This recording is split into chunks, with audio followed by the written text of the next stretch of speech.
Hi, everybody. What an amazing, awesome day today was. And it was a hot one. I don't know where you guys are all from, but Michigan was like in the 90s. And I'm not sure if you like the heat, but I love the heat. I'm like, oh, bring it on.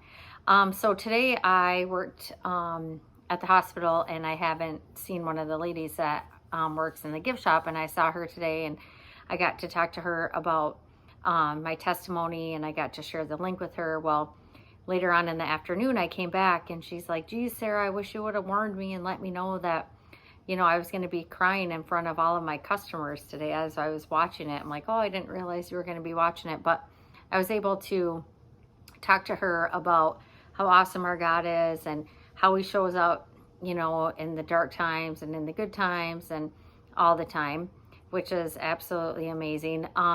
But I wanted to kind of talk about that too, because I know a lot of people are like, well, I haven't, saw my feather yet, or, God doesn't show up for me like that, but he does. Like when you are not least expecting it, but he's with you in, your troubles. He's in the rainbows, he's in the clouds, he's in the sunshine, he's in the darkness, he's everywhere. So I just want to make sure that that comes across really clear, because I don't want people to be like, oh, he's not here, he's not showing me my feather.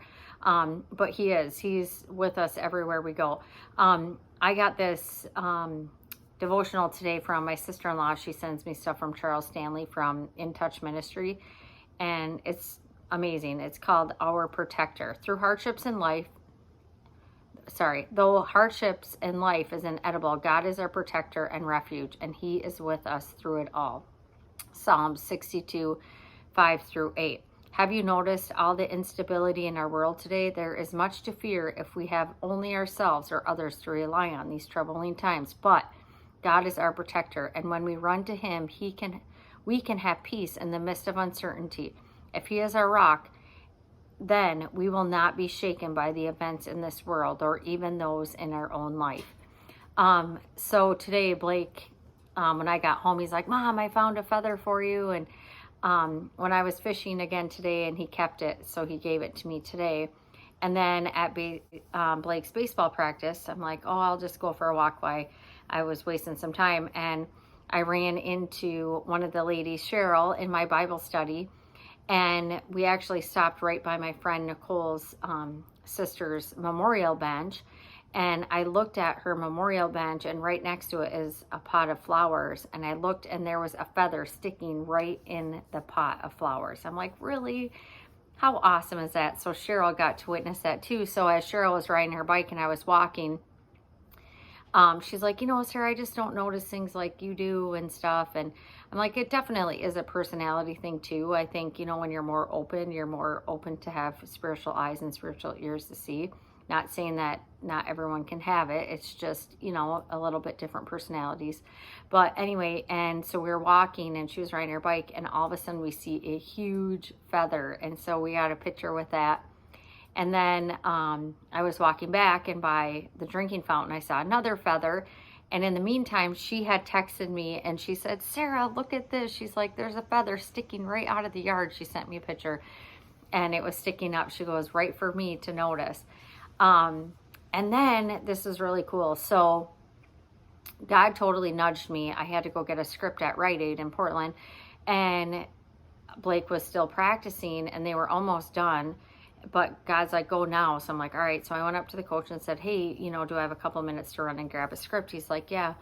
So I went there, and I was standing in line, and this guy that I haven't seen in a really long time that used to go to church with me was standing there, and he fights with some depression and some other, mental health issues or whatever. So I talked to him and asked him if he was still going to church, and what church he was going to. And so I invited him to Believers Church. And he asked me where it was at again. And so I got his number, and I was able to tell him, I'll come and pick you up and we'll go to church. Well, it just not so happened. It was a God divine appointment. There was another lady there that was standing behind us that goes to Believers Church also. So I said to her, hey, she goes to Believers too. So she got to talk to, the guy that was in between, and we were talking, and she got to ask him questions and everything, and ask him what instrument he plays, because he plays in the band also. And I just told him what a huge asset he would be, you know, to our church as well, and playing in the band and stuff. So anyways, I left, and you know, the girl who goes to our church, she walked out, and I was just so overwhelmed, and I'm still overwhelmed by how awesome he is, because that divine appointment, I mean, you just don't know the seeds that you're going to be planting, or whose life, you know, God is putting you in their life so you can help them, you know, be a bright, shiny light. And I told her, I said, oh my gosh, that was such an awesome God moment. I said, he fights with depression. And she said, oh my gosh, she goes, I don't even know why I'm here. She's like, I had never even come to Portland. She's like, I don't live in Portland.